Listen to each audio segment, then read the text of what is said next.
వానతో ముసురుపట్టిన తెలంగాణలో రాజకీయ మంటలు రాజుకున్నాయి. లీడర్ల మధ్య మాటల తూటాలు పేలాయి. బీసీలకు ఎవరేం చేశారంటూ సీఎం రేవంత్ ఇలాకాలో కమలం కాంగ్రెస్ నేతలు కీచులాడుకున్నారు. తన నియోజకవర్గ అభివృద్ధి కోసం రాష్ట్ర మంత్రి పొన్నంతో కలిసి పనిచేస్తానని స్నేహగీతం పాడారు కేంద్ర మంత్రి బండి సంజయ్. ఇక బనకచర్లపై కేంద్రం మెడలు వంచుతామని హరీష్ రావు నుంచి పంచులు పడితే రాయలసీమను రతనాలసీమ చేస్తామని జగన్తో భోజనం చేసినప్పుడు మీకు సోయి లేదా అంటూ బల్మూరి కౌంటర్లు విశారు. ఇక బీజేపీ చీఫ్ కు ఏఐసీసీ సెక్రటరీ సంపత్ కు మధ్య పర్సనల్ కామెంట్స్ రచ్చరాజేశాయి.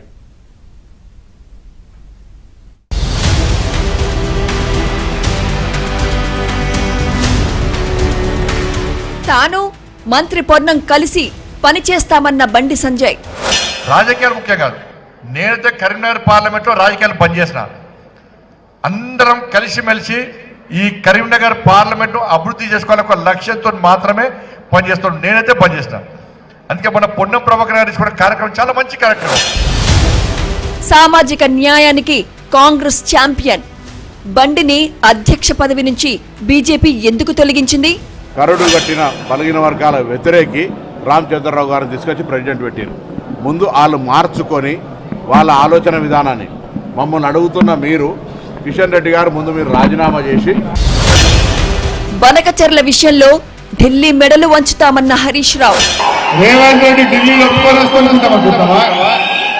మరొక తెలంగాణ ముఖ్యమంత్రి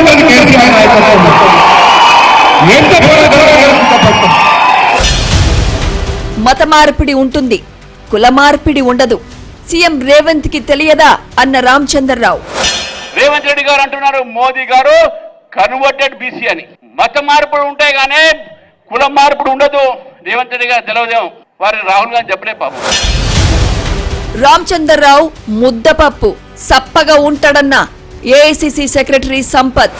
బీజేపీ రామచంద్రరావు అన్నది ముద్దపప్పు సప్ప ఉంటది, మెత్తగా ఉంటది, తిన్నట్లే ఉంటది, తిననట్లే ఉంటది, కానీ తింటున్నట్లే ఉంటది. పక్కోడిని తిట్టడం ట్రెండ్ గా మారింది. తిట్లు తిడుతున్నారంటే కంటెంట్ లేదని అర్థమన్న కవిత. తిట్టకుండా పదునైన విమర్శ చేయడం నేర్చుకోండి. తిట్లకు దిగజారినమంటే విషయం లేదని అర్థం. నువ్వు తిడుతున్నావు పక్కోనంటే కంటెంట్ లేదని అర్థం. కంటెంట్ లేదు కాబట్టి తిడుతున్నావు. దుర్గం చెరువు గెస్ట్ హౌస్ లో ఎవరిని కలుస్తున్నావు? బిఎన్ రెడ్డి నగర్ లో బిల్డింగ్ ఎవరిదన్నా కాంగ్రెస్ ఎమ్మెల్సీ బల్మూరి. బిఎన్ రెడ్డి కాలనీలో ఉన్న అపార్ట్మెంట్ ఎవరిది? మరి ఎందుకు మంత్రిగా ఉన్నప్పుడు కూడా నీ కాన్వే గీన్వే అన్ని పక్కన పెట్టి ఆ బిఎన్ రెడ్డిలో ఉన్న అపార్ట్మెంట్ కి నువ్వు నెలకి 2-3 సార్లు ఎవరిని కలవనికి పోతుండే? దానితో పాటు దుర్గం చెరువులో నీకున్న గెస్ట్ హౌస్ ఏదైతుందో మరి ప్రతిసారి ఏ రాజుగారి బండ్లో నువ్వు ఆ గెస్ట్ హౌస్ కి పోతుండే? మీరు విన్నది ట్రైలరే. అసలు సినిమా డీటెయిల్డ్ గా చూపిస్తాం. తెలంగాణ గడ్డపై వీకెండ్ రాజకీయం సలసలా కాగింది. కాంగ్రెస్ వర్సెస్ బీఆర్ఎస్ ఒకటంటే 10 తిట్టుకున్నారు. బీజేపీ వర్సెస్ కాంగ్రెస్ ఏం తక్కువ లేదు. బీసీ టాపిక్ పై జాతీయ పార్టీలైన కాంగ్రెస్ కు కమలానికి పెద్ద వారే నడిచింది. బీసీలకు మీరేం చేశారని కాంగ్రెస్ ను బీజేపీని నిలదీస్తే 42% రిజర్వేషన్లు ఇచ్చి మా కమిట్మెంట్ నిరూపించుకున్నామని కౌంటర్ ఇచ్చింది కాంగ్రెస్. అసలు సామాజిక న్యాయానికి కాంగ్రెస్ ఛాంపియన్ బండి సంజయ్ ని బీజేపీ అధ్యక్ష పదవి నుంచి ఎందుకు తొలగించింది? బీజేపీలో సామాజిక న్యాయం లేదు. కిషన్ రెడ్డి రిజైన్ చేసి ఆ పదవి బీజేపీలోని బీసీ ఎంపీలకు ఇవ్వాలని డిమాండ్ చేశారు మంత్రి పొన్నం ప్రభాకర్. కాంగ్రెస్ పార్టీ సామాజిక న్యాయానికి ఛాంపియన్. ఉన్న బలహీన వర్గాల అధ్యక్షుడు స్థానిక మంత్రి బండి సంజయ్ని అకారణంగా తొలగించి మరొక వ్యక్తిని నియమించి వాళ్ళు ఇప్పుడు ఉన్నటువంటి 4 పార్లమెంటు సభ్యులు కానీ 5 బండి సంజయ్తో సహా 5 కూడా మా పార్టీలో మేము ఎప్పుడైనా బలహీన వర్గాలకు, దళితులకు, మైనార్టీలకు అన్యాయం జరిగితే మేము ఏ విధంగా అయితే అంతర్గతంగా అడుగుతామో సరి అయిన దారిలో తీసుకుపోయే ప్రయత్నం చేస్తామో ఈరోజు బలహీన వర్గాల ప్రాతినిధ్యం ఉన్న ఆ 5-6 ఎంపీలు భారతీయ జనతా పార్టీ లైన్ను హిందువుల పేరు మీద, ముస్లింల పేరు మీద ఇంకో రకరకాలైనటువంటి డైవర్షన్స్ లేకుండా రిజర్వేషన్లకు సంబంధించి 42% రాష్ట్రపతి గారి దగ్గర ఉన్నటువంటి దాన్ని ఆమోదింపజేసి త్వరలో కోర్టు నిర్ణయించిన ప్రకారంగా సెప్టెంబర్ 30 లోపల ఎన్నికలు నిర్వహించడానికి భారతీయ జనతా పార్టీ సహకరించాలి.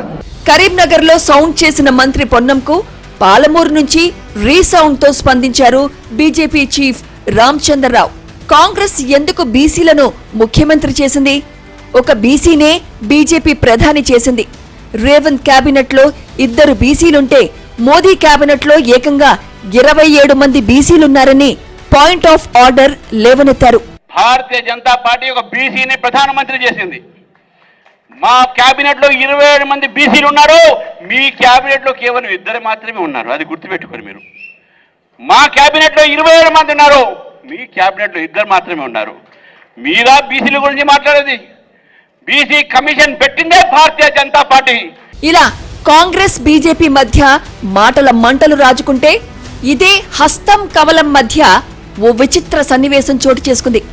తన రాజకీయ వర్గ అభివృద్ధి కోసం రాష్ట్ర మంత్రి పొన్నంతో కలిసి పనిచేసేందుకు తాను సిద్ధమన్నారు కేంద్ర మంత్రి బండి సంజయ్. హుస్నాబాద్ లో సైనిక్ స్కూల్, నవోదయ స్కూళ్లను ఏర్పాటు చేసి వచ్చే ఏడాది నుంచి అడ్మిషన్లు ప్రారంభమయ్యేలా చేస్తామని అభయమిచ్చారు బండి. అందుకే మన పొన్నం ప్రభాకర్ గారి కూడా కార్యక్రమం చాలా మంచి కార్యక్రమం. ఇవాళ ప్లాస్టిక్ ను నిషేధించడం అనేది మంచి కార్యక్రమం. దానికి తోడు కేవలం నినాదం ఇవ్వడమే కాకుండా ప్రతి గ్రామంలో స్టీల్ బ్యాంక్ ఏర్పాటు చేసి దాన్ని అమలు చేసే ప్రయత్నం చేయడం నిజంగా మంచి కార్యక్రమం. అది కూడా ప్రోత్సహించే ప్రయత్నం చేయాలి. కాబట్టి మొన్న ఢిల్లీకి వచ్చినప్పుడు కూడా పొన్న ప్రభాకర్ గారు ఢిల్లీకి వచ్చిన వారు నేను చెప్పిన నవోదయ స్కూలు వారు కష్టపడుతున్నారు, నేను కష్టపడుతున్నా. ఇద్దరం కలిసి కేంద్ర మంత్రి కలిసాం. తప్పకుండా హుస్నాబాద్కు నవోదయ పాఠశాల ఇవ్వాలని చెప్పి కేంద్ర మంత్రి కోరడం జరిగింది. వారు కూడా సానుకూలంగా స్పందించారు.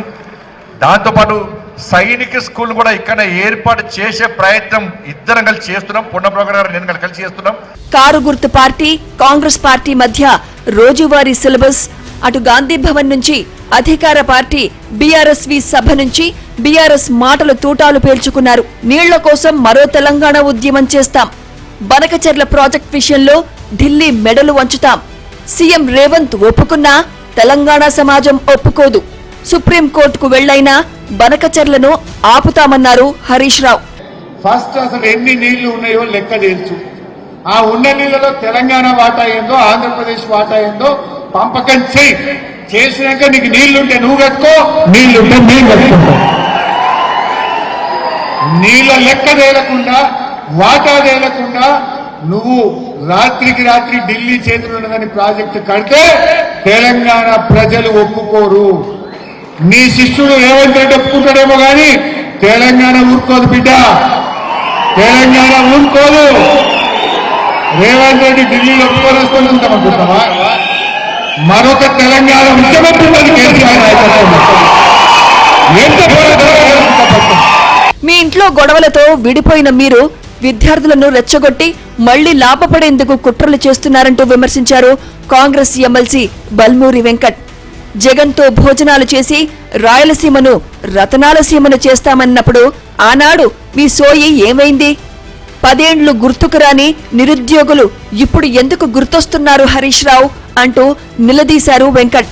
ఈ రోజు అధికారాన్ని కోల్పోగానే విద్యార్థులని, నిరుద్యోగులని మళ్ళీ ఈ రకంగా మీటింగ్స్ పెట్టి ఆ మీటింగ్స్ లో కూడా హరీష్ రావు మాట్లాడిన మాటలు వింటే చాలా హాస్యాస్పదంగా అనిపిస్తుంది. తెలంగాణ రాష్ట్రం ఏర్పడ్డది.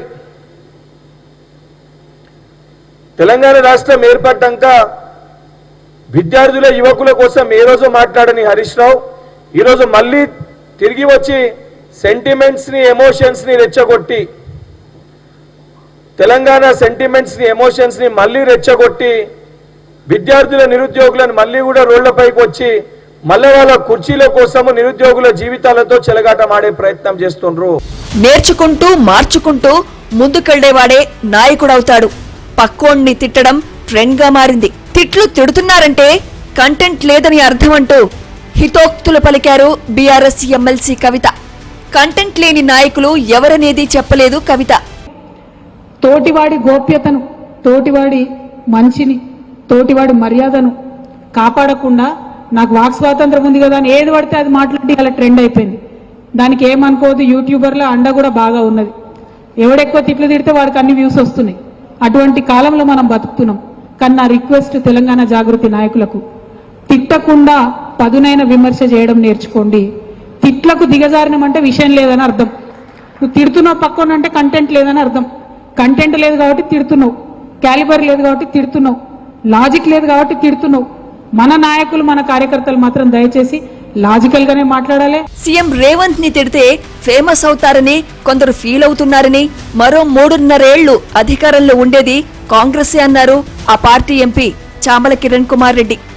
బీఆర్ఎస్ గత 10 ఏళ్లలో 8 లక్షల కోట్లు దోచుకుందన్నారు. ఆంధ్ర తెలంగాణ సెంటిమెంట్ తో మళ్లీ చిచ్చు పెట్టే ప్రయత్నం చేస్తున్నా తెలంగాణ ప్రజలు పట్టించుకోరన్నారు చామల. ఇవాళ వాడు 6 అడుగులోడు వాడు మా పార్టీలోనే ఉండే మనోదాకా అవలాగాడు వాడిని తీసుకొని నీ పార్టీలో వాడు ఓవర్ పర్ఫార్మెన్స్ ఎక్కువైపోయింది. వాడు గెలవనీకే నేను చస్తా, ఇక పోతే నేను చస్తే మీరు ఓటు వేయకపోతే చస్తా మీరే బాధ్యులు అని చెప్పి ఓట్లు వేయించుకున్న దరిద్రుణ్ణి వాని చక్కదనానికి వాడు రేవంత్ రెడ్డి గురించి మాట్లాడి ఫేమస్ కావాలని వాడి ప్రయత్నం. మీరు కేవలం రేవంత్ రెడ్డి గారిని దూషించడం వల్ల మీకు మీ పార్టీకి ఏమైనా లాభం జరుగుద్ది అన్న పిచ్చి ఆలోచనలు ఉంటే అది మైండ్లోకి వెళ్ళి తీసేయండి. ప్రజలు న్యాయ నిర్ణేతలు. ఇంకా 3.5 సంవత్సరాలు ఈ రాష్ట్రంలో కాంగ్రెస్ పార్టీ అధికారంలో ఉండబోతుంది.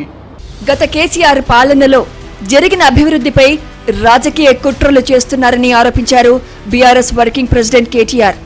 తెలంగాణలో అభివృద్ధి పనుల పేరిట చంద్రబాబు కోవర్టులకే కాంట్రాక్టులు ఇస్తున్నారని ఆరోపించారు కేటీఆర్.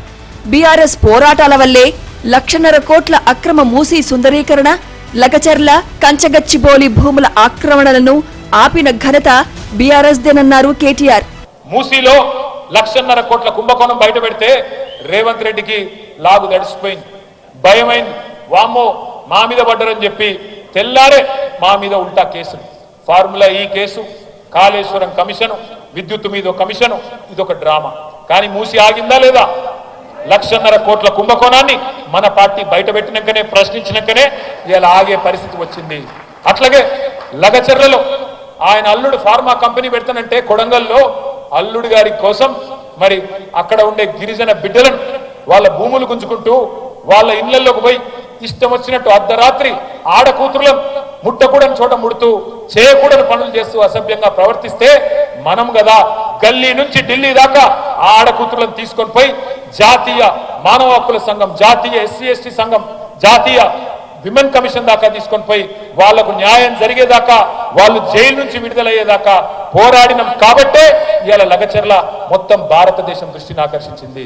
అట్లాగే కంచె గచ్చిబౌలి భూముల విషయంలో హైదరాబాద్ సెంట్రల్ యూనివర్సిటీ విద్యార్థులు వీరోచితంగా పోరాటం చేస్తేనే కదా, విద్యార్థి శక్తికే కదా ఈ ప్రభుత్వం చేసిన లుచ్చా పని భారతదేశం మొత్తం తెలిసింది.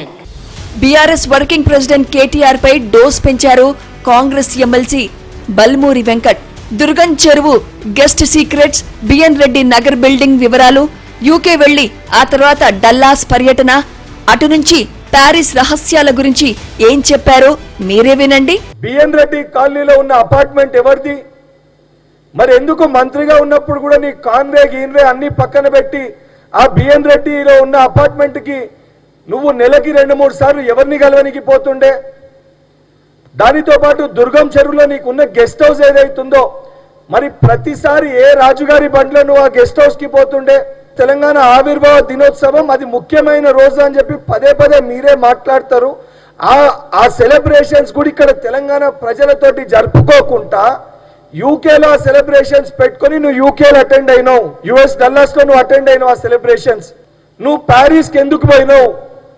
నువ్వు ఫ్లైట్ లో ప్యారిస్ కి పోయి ప్యారిస్కి వెళ్ళి నువ్వు ట్రైన్ మాధ్యమంలో ఆమ్స్టర్డామ్ కి ఎందుకు పోయినావు? ఆమ్స్టర్డామ్ పోయి నువ్వు ఏం టెస్టులు చేయించుకున్నావు?